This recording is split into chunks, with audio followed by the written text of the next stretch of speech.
Headline edition, July 8, 1947. The Army Air Forces has announced that a flying disc has been found and is now in the possession of the Army. Army officers say the missile, found sometime last week, has been inspected at Roswell, New Mexico, and sent to Wright Field, Ohio, for further inspection. Headline edition will bring you special reports and interviews in a moment.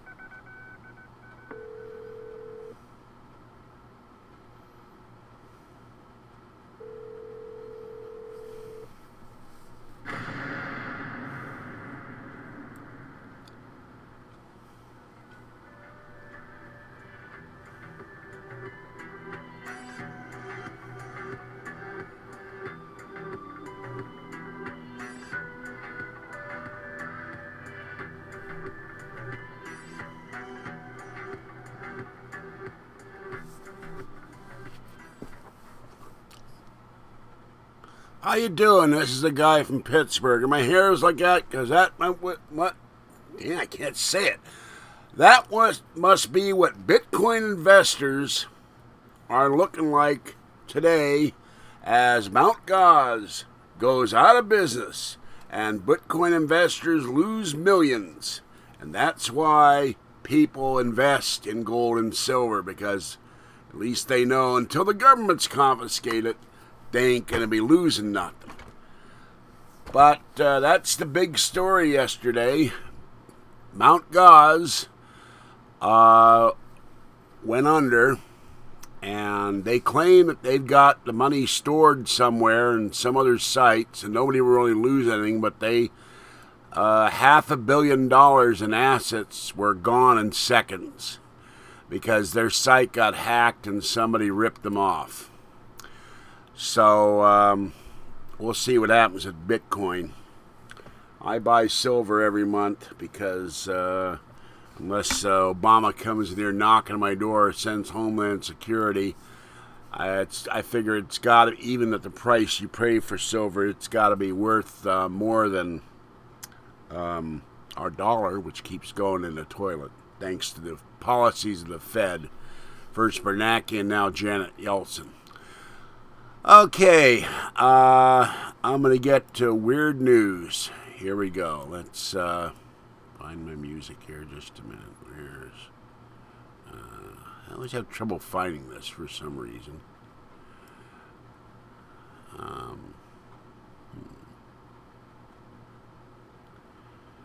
Well, I'm not going to do that. Let me just play the chicken. That'll be the weird news sound for tonight, because I can't... Oh, there it is. It's above the chicken. I found it. There we go.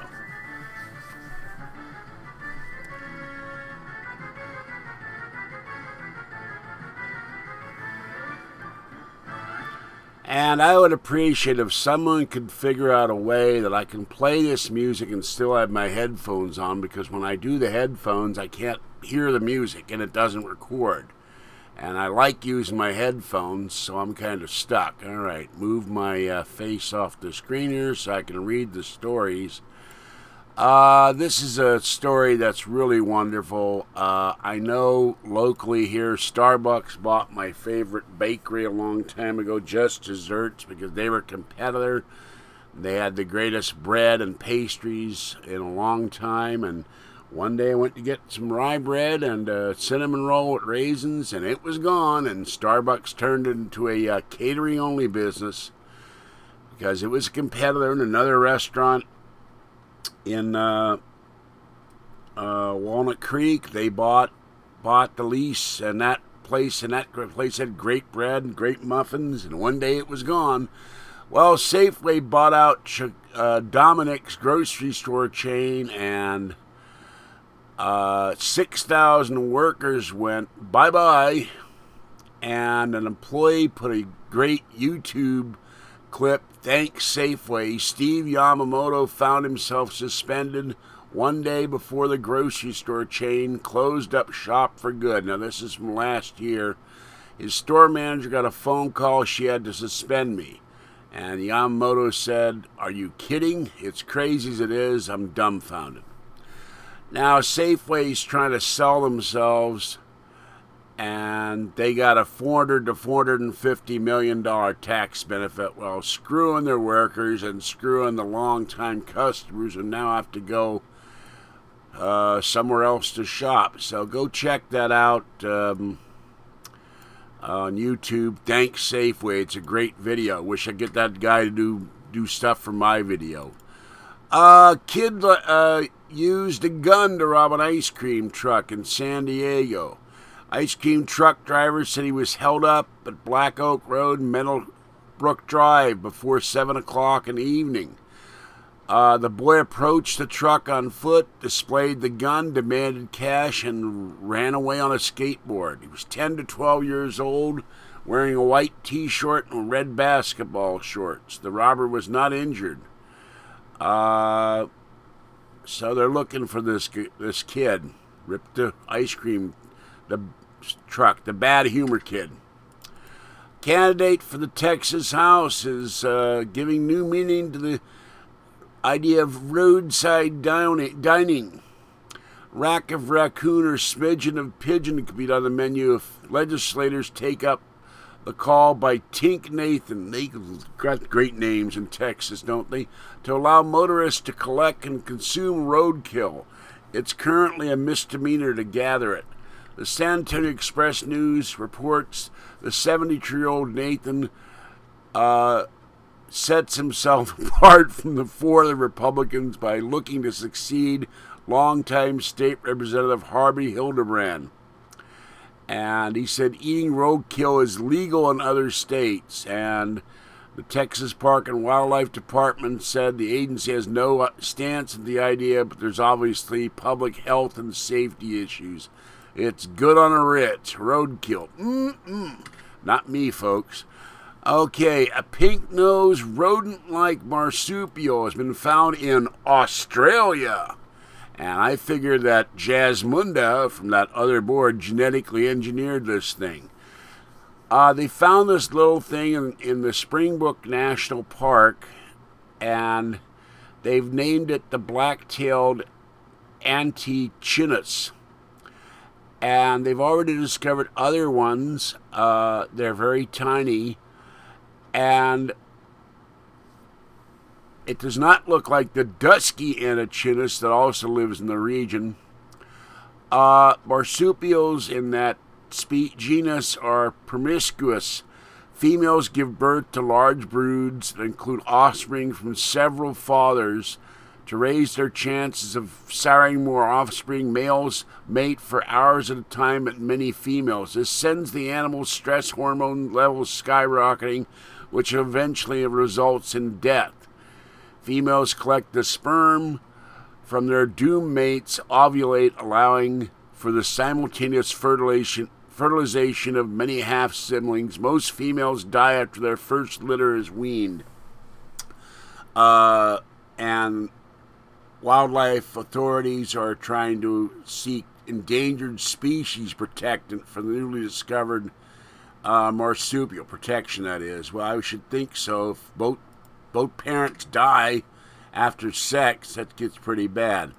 Okay, you know Verizon has problems. I finally got my Verizon phone canceled yesterday. It took me an hour. And we know what the owner of that other board had problems with Verizon. Man hit with $2,000 bill for 17-hour call. Michael Pratt went to Aruba and came back and found a $2,000 bill for roaming charges. His monthly charges normally hover around $400 for his home and business phone, soared to $28.90, expecting page 3 of his bill. He found a phone call lasting 17 hours and 44 minutes. You can't talk in the phone for 17 hours, he says. Well, I don't know how to tell him this. He's never talked to my girlfriend. He said his daughter was on vacation. She left her credit card and cell phone back in the U.S. He used his phone to call her back and have her replacement card shipped to the Caribbean island. She hung the Samsung Galaxy 4 smartphone right up. When the call ended, the charges kept coming. There were 36 charges tied to a toll-free number stretching from 3:38 on a Saturday to 9:22 the next day. 34 of the charges were billed in 30-minute increments, all of the same number, each time stamped at 22 minutes or 52 minutes past every hour. At $1.99 a minute, a phone call was $2,073.58. Pratt says he called Verizon to dispute the charges. A case was created after 4 months of back-and-forth conversations about the issue. Early this month, a company representative said he was on the hook for the charges. The comment was, well, we can't do nothing. It was your problem. You used the phone. Well, I didn't use it for 17 hours. A call to the 800 number listed on the bill is met with an automated system for mobile phone carrier Sprint. Pratt believes someone else handled the international call and billed Verizon for the roaming, who in turn billed him. They talked to the roaming carrier and said I used the phone. I didn't use the phone. My daughter used it one time, and once a connection broke, the roaming charges shouldn't have stopped. And a spokesman for Verizon after NBC Channel 10 talked to them said the company would remove the charges, taxes, and the fees from his bill. So I tried. It took me 2 months of trying with Verizon. My phones kept dropping. Apps wouldn't work. Took 7 tries to call my girlfriend one day. My phone hasn't worked since October, so I finally told him yesterday, I'm not paying the bill. And I ain't paying your contract either. I got to have a working phone for health issues. Health reasons. Okay, Connecticut police have arrested a Moosup man for robbing an Extra Mart and trying to rob another by offering half the cash in the register to the clerk. State troopers showed up and arrested this guy. Let's see. 25 to 30 years old, and they arrested Ernest Lamont of Moosup as a suspect through surveillance videos. He was arrested, held for 10 grand for the attempted robbery charge and 50 grand for the other robbery charge. He has a record of prior arrests. In 2013, he was convicted for engaging police in a pursuit, reckless driving, driving under the influence. In 2008, he was convicted on third-degree larceny as well as driving under the influence. Well, I guess he won't be driving for a while. Might be driving a mop at the prison as a trustee. Okay, what's this one? Just a minute. Spelling bee in Kansas City, Missouri. My friend lives out in that neck of the woods. They ran out of words after several hours and 47 rounds, and they didn't want to take words out of the dictionary, so they're going to do it again. This is part of the National Spelling Bee, and they're going to do it again on an undisclosed library site. Imagine running out of words at a spelling bee. That's like that Geico commercial with Old MacDonald's a crummy speller. Those are funny commercials, by the way. Okay, let's see what this one. Oh, yeah. Now, there's another story where in Portland, Oregon, they found a blue crab. This store got a blue crab. It's really quite pretty. There's a video online of it. It's kind of neat. Chances of getting a blue crab is 1 in 2 million. But here's a story, and I love the last line because I don't get this. Human skull found in a crab pot off the Washington coast is being sent to the FBI crime lab at Quantico. Gray Harbor Undersheriff Dave Pimento told XRL News they hope to extract DNA which may lead to an identification. How do you get DNA out of a skull? The partial human skull was found in a crab pot 2 miles off of Westport, Washington. The fishermen put the pot the previous week in water 100 feet deep. An anthropologist said the skull is human. The undersheriff said nothing's known about the skull, including how it got in the crab pot. It's in the water, that's how. That gets me. How did it get in the crab pot? The crabs put it there. They probably ate the skin and stuff. I don't know. I love this one. Drunk story. England. Train passenger was caught trying to have sex with the onboard drinks trolley after downing a cocktail of alcohol. Andrew Davidson attempted the bizarre coupling while shouting, "I wanted to kiss you" at the trolley. In court, The judge was told Davidson admitted to behaving in a threatening or abusive manner. The 25-year-old was seen humping the trolley by horrified passengers after his behavior frightened a female rail crew member so much she ran off. She ran off, leaving Davidson molesting the trolley, which contained food, drinks, and cash that she had been working out of. And Davidson's attorney told the court his client was not heterosexual and had gone crazy after taking a legal high. What do you take to hump a food cart? And